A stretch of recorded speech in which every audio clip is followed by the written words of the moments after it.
Hi, it's Paul Nolan again for Beatport Make Your Transition. I am back, and this time we are going to be looking at some really rather nice tech house samples given to us exclusively for Beatport Sounds by Deep Data. We've got Deep Shots 2 for you today, an excellent collection of tech house drum hits and chords and bass hits. So if you're really into the sound of that really rolling, grooving house music sound of DJs like Boltan and producers like him and Josh Butler, this pack is going to be an absolute must-see. So let's dive straight into Live 10 and get going.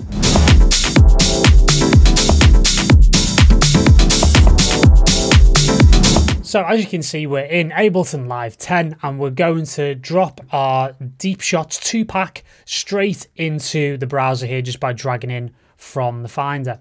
Now, as the name of the pack suggests, we have all single hits here, 50 kicks, 50 open and closed hi-hat each, claps, and then from here we've got bass sounds, bass stabs, and also chord stabs as well in audio form. So I'm starting today with an empty session, which is different to how I would normally do these tutorials.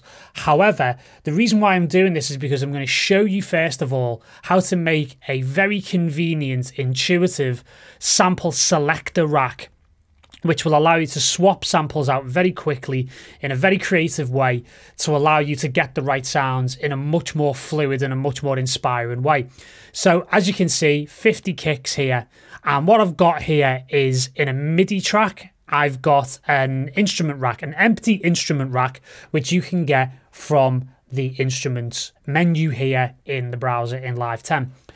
As it says here on the bottom left, drop an instrument or a sample here. So what I'm going to do now is take all 50 of these kicks, hold shift and then drag down, and then I'm going to drop every single one of them into this rack. Now, this might seem a bit of a silly thing to do because now I've only got kick 50 showing up here. However, if I click this middle button here, this opens up something called the chains view. So what we've done now is loaded 50 different kicks into 50 individual chains, which means we can access each one of these kicks individually. As you can see here, we've got volume, panning, solo, and the ability to hot swap and even mute each individual sample in this rack. Now, what we're going to do is set up a bit of a control where we can actually cycle between all of these different chains incredibly quickly. So I'm going to click on the chain here, and you can see it's numbered between 0 and 127, which is the range of numbers that you get in the MIDI standard.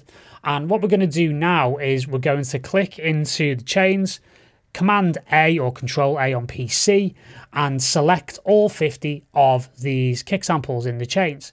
I'm then going to take this bar here for each sample. As you can see, this shows you the range of numbers that each sample will be represented by.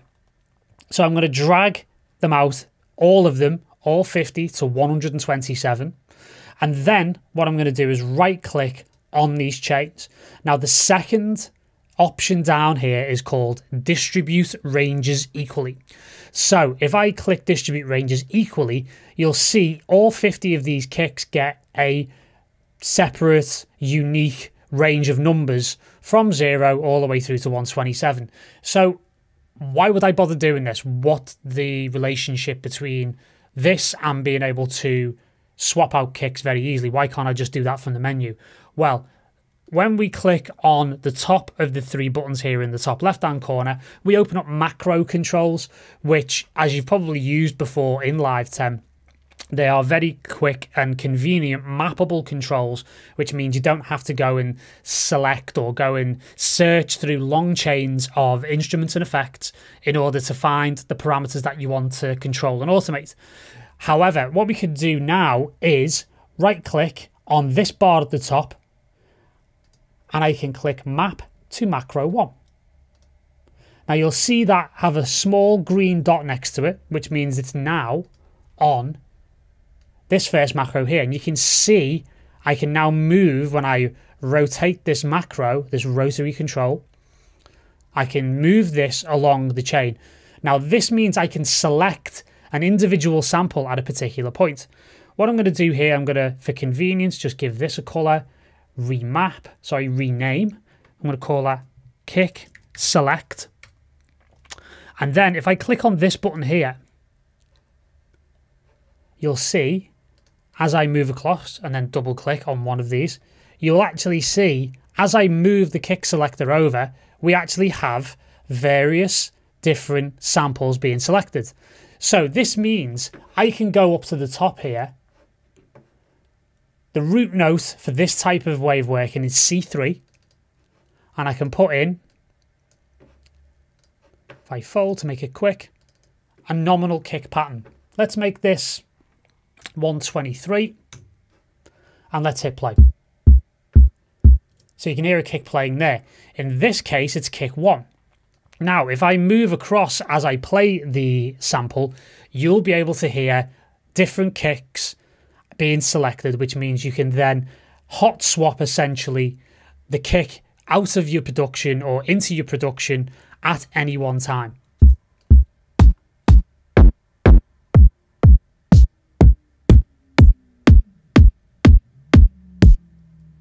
So this means you can do really, really nice swaps and come up with brand new loops almost on the fly just by changing this kick selection.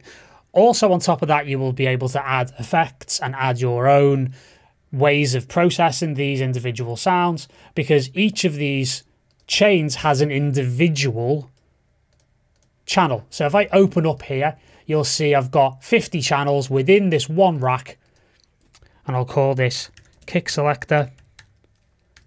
And this could then be saved into a customized folder of your own presets and settings, which means you're going to be able to lay your hands on these kicks and this workflow at any one particular time. So this is a really, really nice way of working, and you can do this for all of the other categories. So open and closed hats, claps, shakers, and everything else within this pack and across your sample libraries that you have in general, which means you're going to be able to get much more intuitive and hit the ground running much more quickly with this type of programming. Okay, so now you can see we're in a more fully formed production situation, and I've used this selector concept right across the board. So I've got the kick, which we built in the first part. We now have open hats, a couple of them, a closed hat, a clap, a shaker, a couple of shakers, and a couple of toms as well. So what we're going to do is I'm just going to play you the loop that I've built, having grouped them together and put a drum bus plugin on here as well, just to soften the transients just a little bit and just to add a bit of oomph and a bit of bounce. So let's just have a listen and we'll go through each one in turn.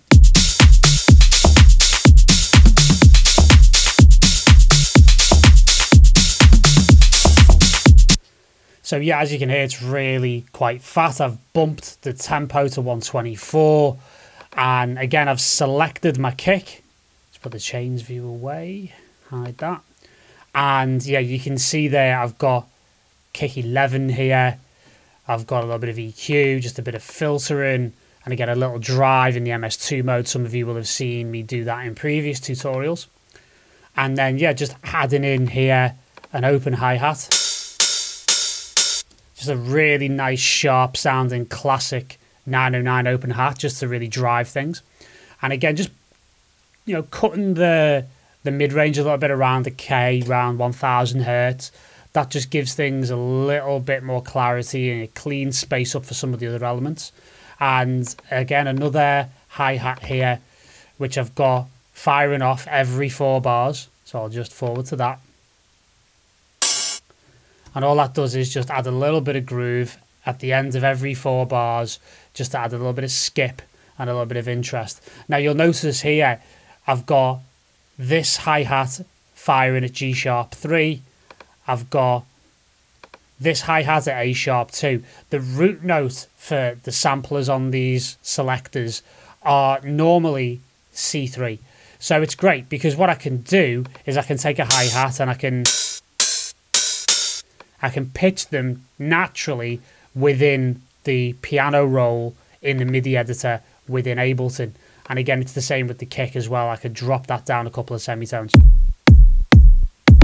just to really get it low slung and really in a good state. Closed hat here, just play that through. And again, it's just a little knocky closed hat. It's not doing anything spectacular. But what you'll see is I've just offset each hi-hat ever so slightly off the grid. That's just to add a little bit of swing and a little bit of syncopation. You've got the clap here as well. And again, a little ghost clap here, just the end of every bar with very low velocity, just to add, again, a little bit of syncopation. And again, I've selected clap 49 here, so the clap selector's all the way over. No processing on that at all, just sounded great the way it was. And again, a couple of shakers.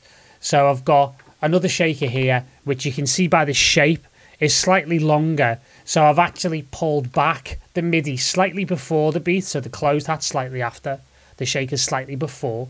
And that just gives a little bit of movement and a little bit of randomness and just a touch of syncopation.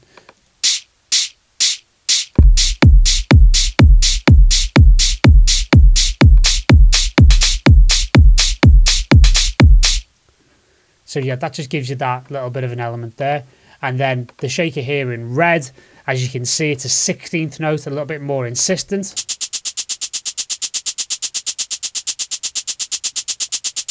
And one thing you can do there is you can add a little bit of sidechain compression as well as that velocity variation you saw in the bottom there in the MIDI editor.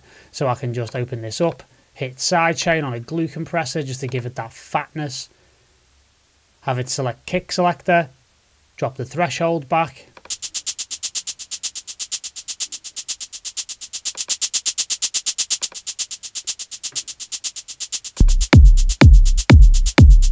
And you can hear it just gives it a little bit more dip, a little bit more bounce. Now the toms are interesting because I'm using different pitches.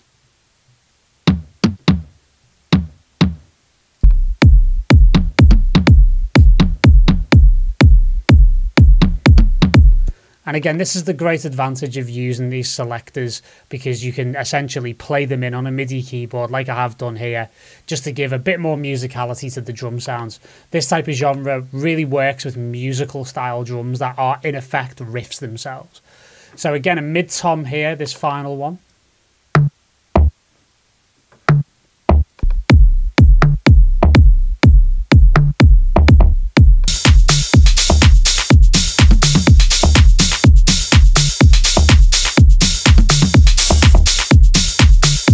And again, writing in these 8-bar sections just gives us a lot of room for variation and for extra musicality.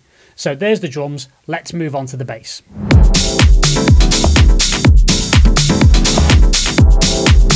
So with the bass, as you can see, I've got another one of these selectors that I've used for this pack. And I've come up with a little bit of a line, just a very simple 2-note bass. And that could be applicable to a number of different basses. So I've gone for number 10 here by just literally sitting here with the selector plugin here and just to cycle through just to see which ones fit the drums and fit a nice groove. Some of them don't sound so great, but you'll hear them.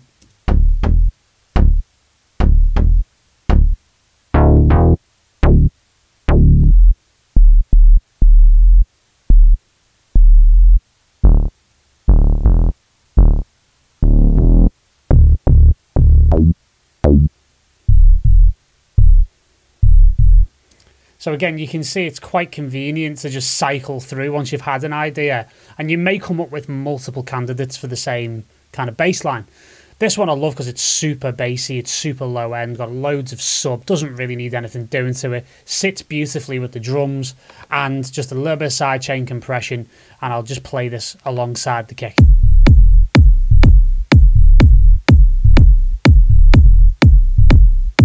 Nice and smooth, just on the side chain, just to eliminate clicking I've put the attack just to maximum there, 30 milliseconds, just to make it nice and smooth, and just set the threshold here nice and low with about 5 dB in makeup gain, just to make it sit right in the track. So let's hear that bass with the rest of the drums.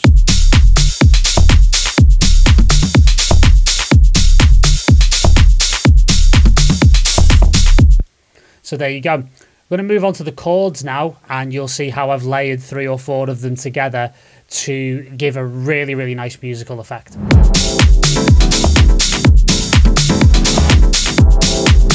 So let's open these chords up and have a look. So I've got them in a group here, and I've got 4 different ones, and we'll go through them each one at a time. So again, I've just played around with these 25 different options I've got here from the pack, and just played them along to the track. Again, it allows me to get things in key with the bass and with the drums doing it this way. So I've heard this particular sound here. This is chord 8, and I really liked the atmosphere it created. So what I've done is I've just played in a little line which I found that was just inspiring, and just tried to give a little bit of musicality. So let's just have a listen.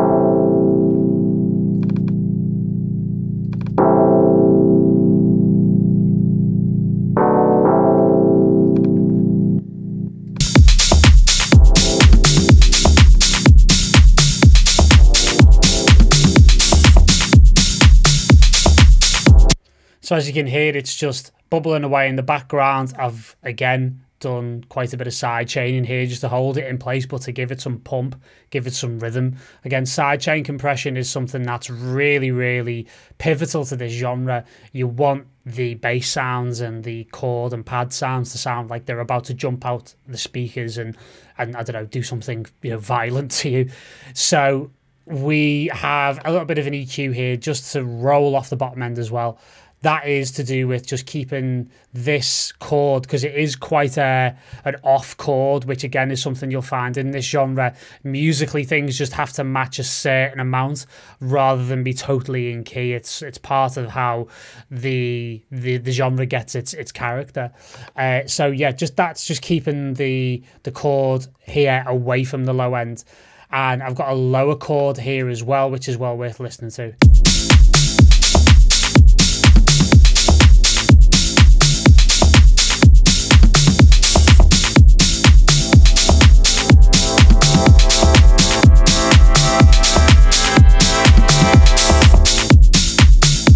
So in both cases here, you can see I've actually got a filter frequency mapped on a macro, and it's the filter frequency from the simpler itself. And it's great because effectively the auto filter is incorporated into the simpler. So that means I can just simply map a macro right next to the chord select, and I can just keep that bubbling away. And same with the chord top. So let's just have a quick listen to this with the filter rolling.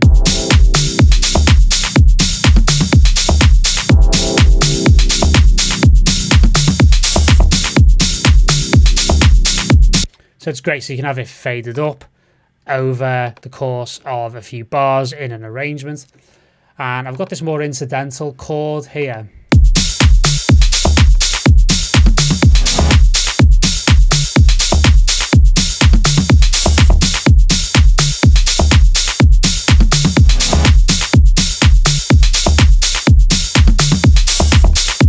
And again, just tweaking the root note and just using it to its advantage with the envelope, just to allow it to fade in as it does if we listen to this in isolation.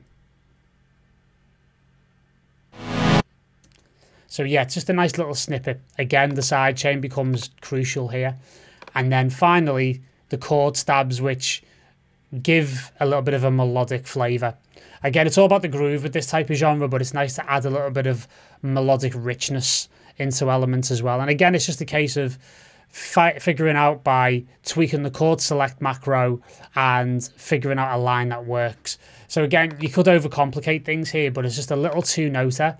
And what you'll hear is I've added a little bit of reverb and a little bit of echo, the echo plugin from Ableton in Live 10. Just need to put that to dry on about 100. And this is the end result.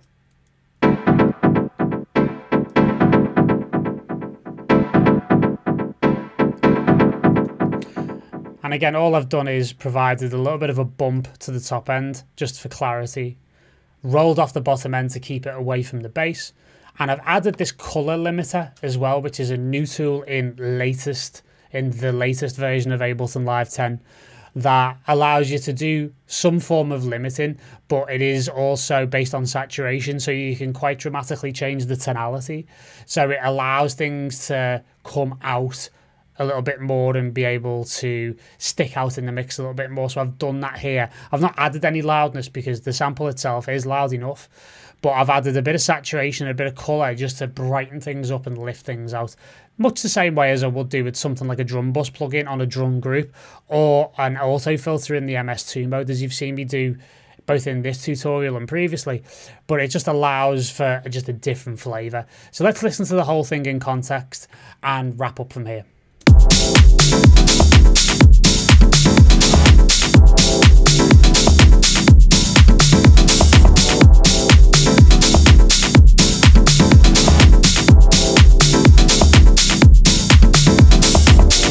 So there you have it. That is how we get a really nice chunky, rolling, deep and techie groove going with this amazing deep data, deep shot 2-pack.